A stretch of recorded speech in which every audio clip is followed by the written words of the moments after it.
जय हिंद साथियों। मैं आदेश आपका आपके अपने परिवार राही आदि क्लासेस में स्वागत करता हूं। तो हम सभी कई दिन बाद उपस्थित हो रहे हैं।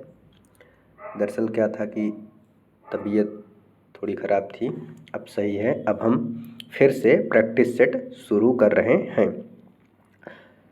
तो आप सभी साथ दीजिएगा, अधिक से अधिक सपोर्ट कीजिएगा, लोगों को क्लास शेयर कीजिएगा, चैनल को सब्सक्राइब जो लोग ना किए हो कर लीजिएगा, लाइक कर दीजिएगा क्लास को। जो आपकी राय हो वो कमेंट के माध्यम से लिखिएगा, बताइएगा। अब हम अपनी क्लास को शुरू करते हैं। तो हमारा पहला क्वेश्चन है, कल्पलता निबंध के रचयिता हैं। जो कल्पलता निबंध है उसके रचयिता कौन हैं? तो जो कल्पलता है वह 1951 में प्रकाशित हुई है और यह रचना है आचार्य हजारी प्रसाद द्विवेदी जी की। किसकी है? आचार्य हजारी प्रसाद द्विवेदी जी की है।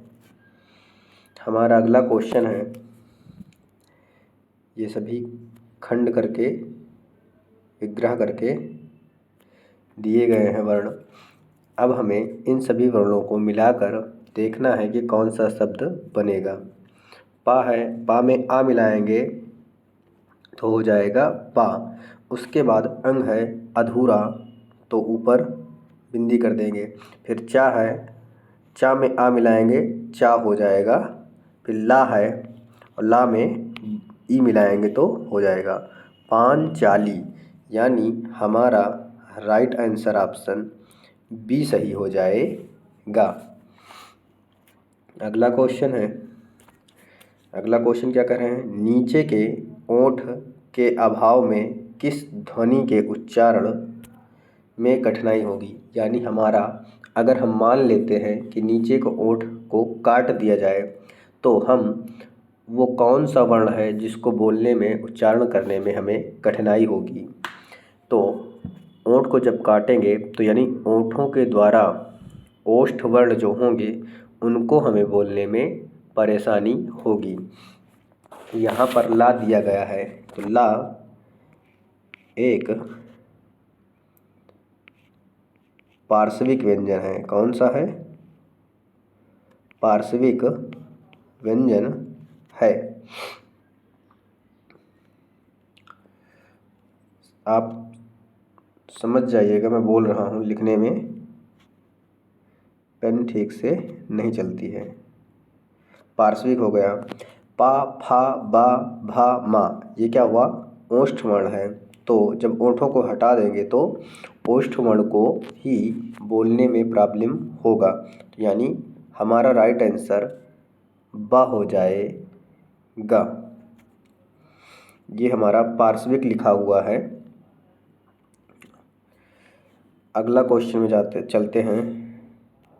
तो अगला क्वेश्चन है, हंस पद किस विराम के एक और नाम से जाना जाता है। यानी हंस पद जो होता है उसको और किस नाम से हम जानते हैं।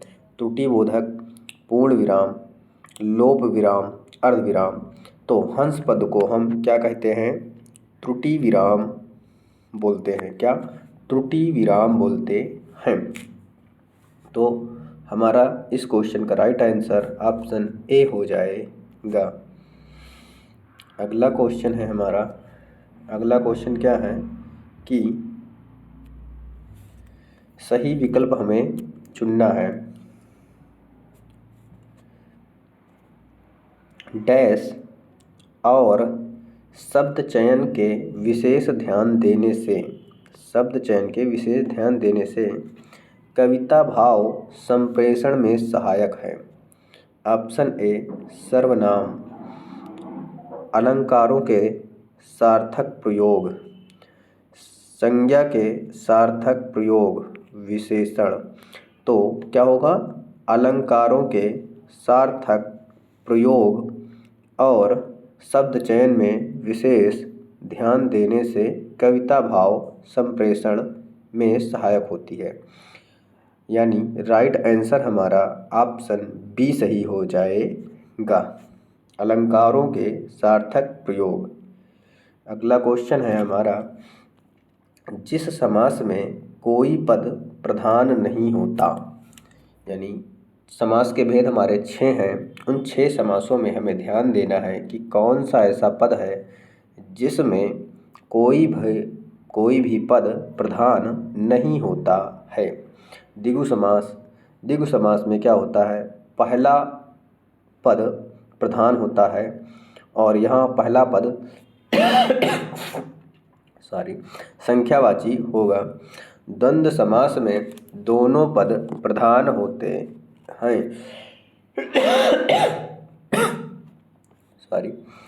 कर्मधारय समास, यहाँ पर विशेष विशेषण होता है और पहला पद यहाँ पर भी कह सकते हैं प्रधान होता है, लेकिन जो बहुव्रीहि समास होता है यहाँ पर दोनों पद प्रधान नहीं होता है, एक अलग अर्थ निकल कर आता है इसमें।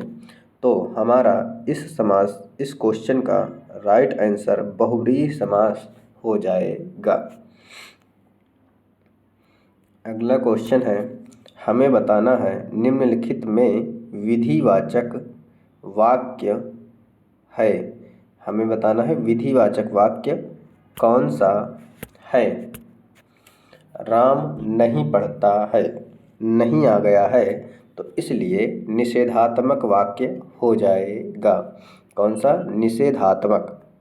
ए वाला, आपका भविष्य उज्जवल हो, इसमें क्या है, इसमें इच्छावाचक है, यानी किसी को हम अपनी इच्छा से आशीर्वाद दें तो इच्छावाचक होता है। अगर वर्षा होगी तो फसल भी अच्छी होगी, यहाँ पर संदेह यह संभावना प्रकट किया जा रहा है, संभावना प्रकट की जा रही है।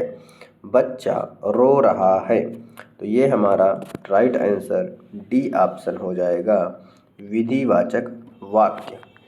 राइट आंसर ऑप्शन डी सही हो जाएगा। अगला क्वेश्चन है, अलक और विलक का अर्थ है। अलक, उसके बाद अलक और अलिक है, इसका हमें अर्थ बताना है। अलक का अर्थ जो होता है वह होता है केश और अलिक का जो अर्थ होता है वह होता है मस्तक। तो हमारा राइट आंसर जो होगा वह होगा केश और मस्तक। क्या होगा, केश और मस्तक हो जाएगा। अगला क्वेश्चन है, चरर मरर खुल गए अरर रव स्फुटों से, छत्र सा सिर पर उठा था प्राणपति का हाथ।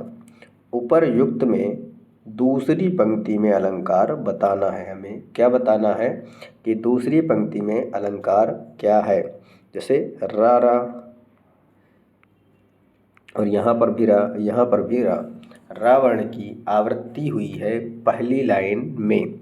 जब पहली लाइन में रावण की आवृत्ति है तो यहाँ पर अनुप्रास अलंकार हो जाएगा, लेकिन हमसे दूसरी लाइन में पूछा गया है तो दूसरी लाइन में जो होगा यहाँ पर योजक चिन्ह है, और अगर हमें नहीं पता है तो भी हम पहचान कर मार देंगे टिक। किस पे, उपमा अलंकार पर। तो यहाँ पर राइट आंसर उपमा अलंकार हो जाएगा। अनुप्रास में वर्णों की आवृत्ति बार बार होती है। उत्प्रेक्षा में संभावना या फिर मनु मानो जन जानो, इस प्रकार से वाचक शब्द आते हैं। अतिशयोक्त में किसी भी बात को बहुत ही अधिक बढ़ा चढ़ाकर कहा जाता है। तो यहाँ पे छत्र सा सिर पर उठा था प्राणपति का हाथ, इसमें अलंकार कौन सा है, उपमा अलंकार है। अगला क्वेश्चन है हमारा, वाक्य का नाम बताइए। यहाँ पर दिया गया है रमेश ने बताया कि, वह घर जा रहा है। तो इसमें हमें बताना है कौन सा वाक्य है, विधिवाचक वाक्य, मिश्रित वाक्य या संयुक्त वाक्य या सरल वाक्य। तो यहाँ पर मिश्रित वाक्य है। कौन सा है? यहाँ पर मिश्रित वाक्य है। अगला क्वेश्चन है, सही विकल्प का हमें चयन करना है। रस डैश ब्रह्म है। रस क्या होता है? एक आनंद होता है। रस से हमें आनंद की प्राप्ति होती है, तो हमारा रस क्या हो जाएगा? आनंद स्वरूप ब्रह्म है। रस एक आनंद स्वरूप ब्रह्म है। तो राइट आंसर हमारा ऑप्शन सी सही हो जाएगा। अगला क्वेश्चन है कि तद्भव शब्द हमें बताना है। क्या तद्भव शब्द? ऑप्शन ए सुर्ख, यह एक फारसी शब्द है। कौन सा? फारसी है। सत मीन्स क्या होता है? 100 होता है। भक्त का भगत होगा। क्या? भगत होगा। तो हमें तद्भव शब्द ढाई हो जाएगा। क्या होगा? ढाई शब्द हो जाएगा। Right answer C. अगला क्वेश्चन है, अया प्रत्यय किस शब्द में है? कौन सा? अया। डरावनी, डर मूल शब्द है, आवनी प्रत्यय हो जाएगा। समझ में अवता प्रत्यय है। किसमें? इसमें अवता प्रत्यय है, इसमें आवनी प्रत्यय है। इसमें एरा प्रत्यय है। हमसे पूछा है ऐरा, तो ऐरा सॉरी ऐरा नहीं अया, अया प्रत्यय किसमें है? हसैया में। तो राइट आंसर हमारा सी ऑप्शन हो जाएगा।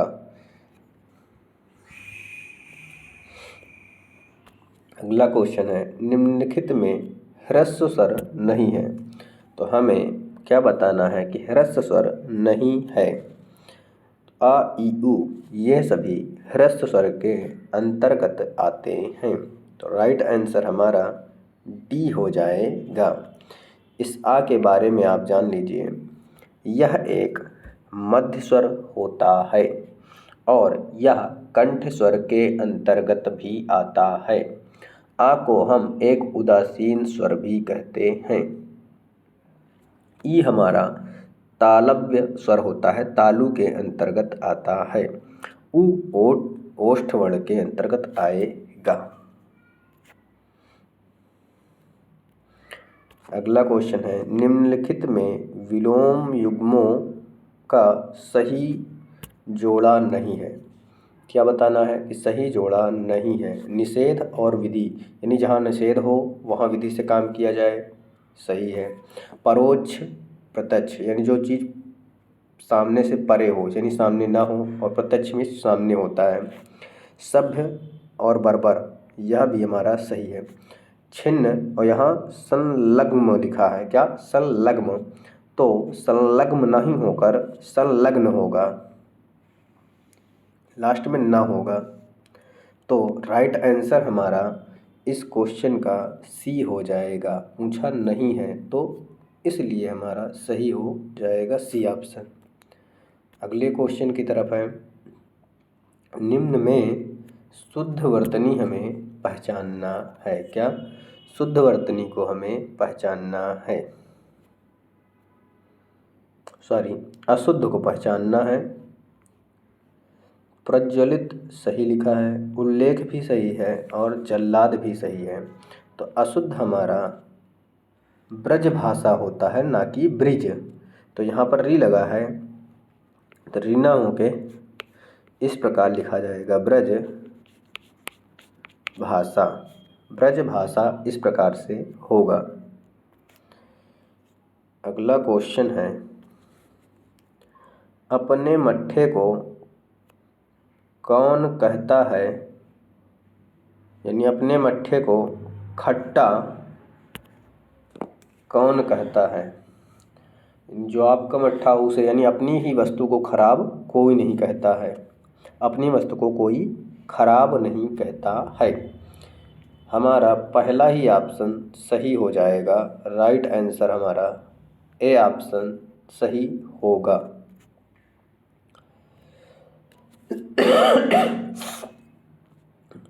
अगले क्वेश्चन की तरफ चलते हैं। तो हमसे पूछा है दुष्परिणाम शब्द का संधि विच्छेद क्या है। तो हमें संधि विच्छेद बताना है दुष्परिणाम का। ऑप्शन ए दुष्परिधन दुष्धन परिणाम, दुधन परिणाम, उपयुक्त में से कोई नहीं। तो राइट आंसर हमारा सी हो जाएगा। अगर इसमें संधि पूछता कि दुष्परिणाम में संधि कौन सी है, तो विसर्ग संधि होगा। कौन सा? विसर्ग संधि होगा। अगला क्वेश्चन है स्वागत शब्द में संधि होगी। तो स्वागत शब्द में हमें संधि बताना है। यण संधि, अयादि संधि, दीर्घ संधि, व्यंजन संधि। तो संधि कौन सी हो गई? यण संधि हो गई। अगर स्वागत का हम संधि विच्छेद करें तो क्या होगा? सु धन आगत हो जाएगा। क्या होगा? सु धन आगत हो जाएगा। यहाँ से उ है और यहाँ से आ है। आगत से आ और सु से आ। जब इसको मिलाएंगे तो होगा वाह, और आ की बड़ा आ है तो हो जाएगा आ, वाह हो जाएगा, सॉरी वाह। तो स्वागत हो जाएगा और इस सा से उ को निकालेंगे तो अधूरा हो जाएगा। अगला क्वेश्चन है प्रामाणिक पुस्तकों का अध्ययन करें। रेखांकित शब्द का शुद्ध रूप हमें बताना है। यानी यह भी क्वेश्चन वर्तनी सुधार से है। तो हमें बताना है प्रामाणिक कैसा सही है या गलत है। शुद्ध बताना है। तो प्रामाणिक गलत है, ये भी गलत है और ये भी गलत है। यानी हमारा प्रामाणिक शब्द सही होगा। ऑप्शन सी सही हो जाएगा। तो आज का हमारा यह लास्ट क्वेश्चन था। उम्मीद है आप सभी को क्लास पसंद आई होगी। क्लास 2-3 दिन बाद हुई है। उम्मीद है आप सभी पूर्ण रूप से सहयोग करेंगे। आप सभी इस क्लास को अधिक से अधिक लाइक शेयर कर दीजिएगा और लोगों को जुड़ने के लिए भी कहिएगा ताकि चैनल को भी सब्सक्राइब कर लें। आज की क्लास को यहीं पे समाप्त किया जाता है। आप सभी का इस क्लास में जुड़ने के लिए बहुत बहुत धन्यवाद।